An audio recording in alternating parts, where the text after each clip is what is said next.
Happy Monday. So today I want to talk a little bit about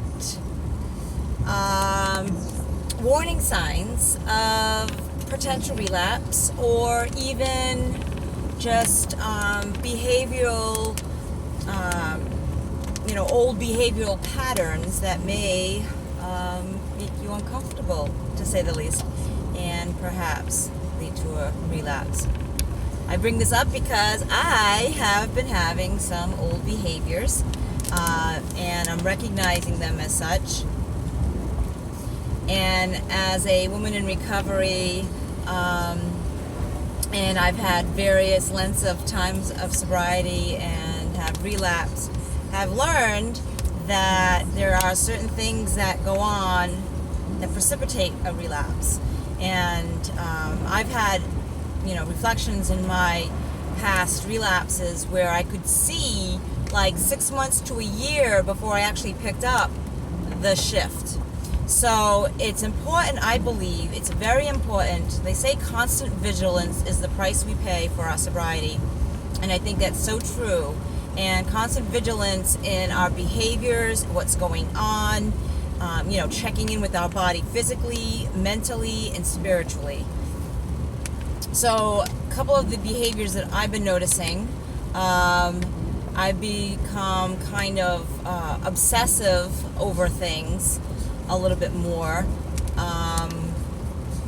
in relationships, in perfectionism, working, trying to get things just so, and getting frustrated when they're not, which perfectionism is not a healthy thing.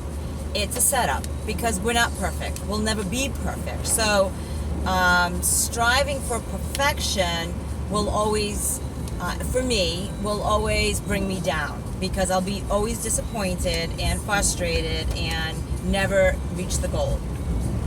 So I try to look at instead of being a perfectionist, a good enoughism, or a better than yesterdayist. I don't know, that doesn't sound as nice as a good enoughism, but anyways, Brene Brown came up with that good enoughism, and I kind of really liked it. She's also a perfectionist in recovery. So anyway, So I've been noticing those kind of behaviors. I've been kind of spending a little bit more, a lot more.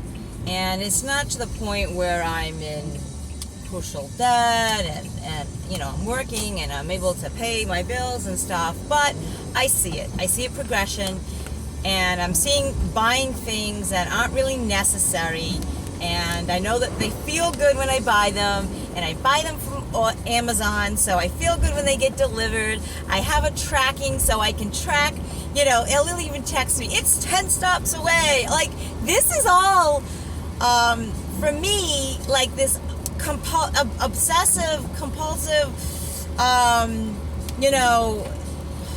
boy, it's crazy. And then with school and with everything else that I got going on, I've gotten so overwhelmed.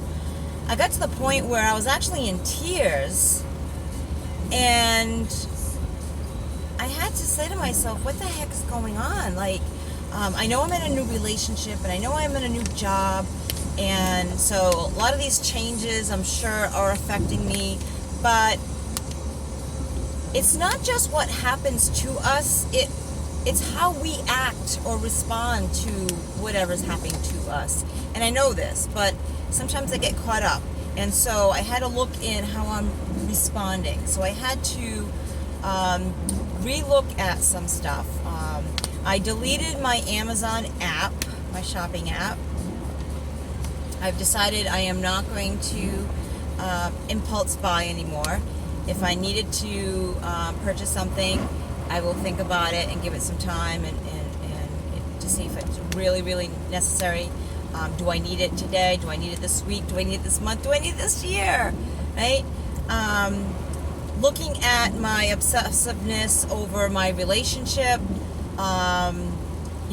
Is it filling some kind of void? Am I replacing it with something else that I don't want to face or address?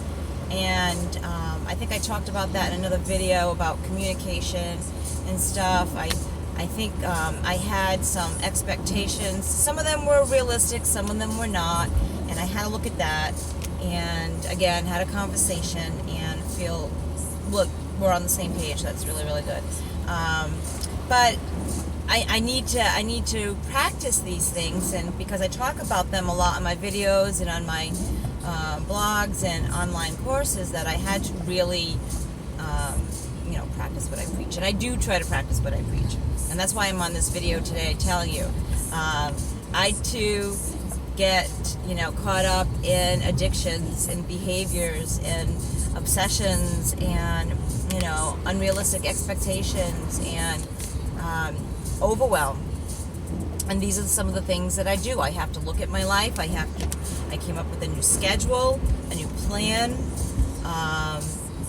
I don't change my goals. I change my plans. My goal is to have, a house next year, and I want to earn my degree next year, and I wanted to get more experience. So that's why I changed jobs. And so, I have these goals. I want to have more family and friend connections, so I also work on that.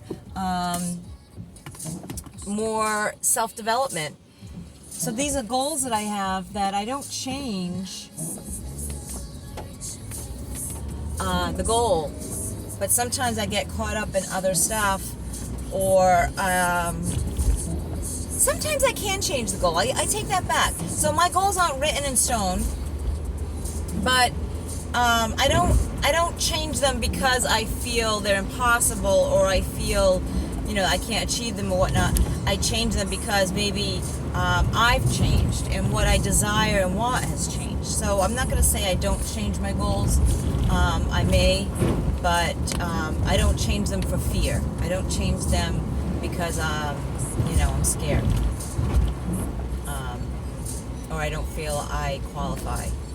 So looking at my behaviors, and I had a great weekend of just kind of like catching up on some stuff, on me time, doing some stuff that I've been putting off so I don't feel so overwhelmed, getting caught up on my homework, taking a break from some other stuff. So anyway, it's important. I think it's crucial for people in recovery to check in. I started feeling sick to my stomach. I actually had stomach cramps, and so I think that's I would recommend doing it before it gets to that extent, but at least it didn't get to the extent where I picked up a drink, right? But I got to I was actually physically sick. So I had headaches and stomach aches, and I didn't feel good, and I was beating myself up, so spiritually I was sick. I was just a mess. I was a hot mess. And so it's important to check in with our bodies and see what's going on. And, talking with people also really helps. Because sometimes you can't see it, but someone else can, or they can hear it and they can point it out to you, or they can just simply ask you questions that you didn't think to ask. So I hope this has helped you. I know this helps me, but anyway, if you like my videos, please check me out on my podcasts, on Motivations for You, my blogs, Motivations for You, and they're both spelt the same. It's motivations with an S, the number 4, the letter U.com. Medium.com is another blog I have. And if you're really interested in learning more, check out my website. I have some courses, online courses up there at recoveryenthusiast.com. As always, stay blessed, hug your loved ones, let them know you love them, and live your life enthusiastically. Until next time, guys, peace.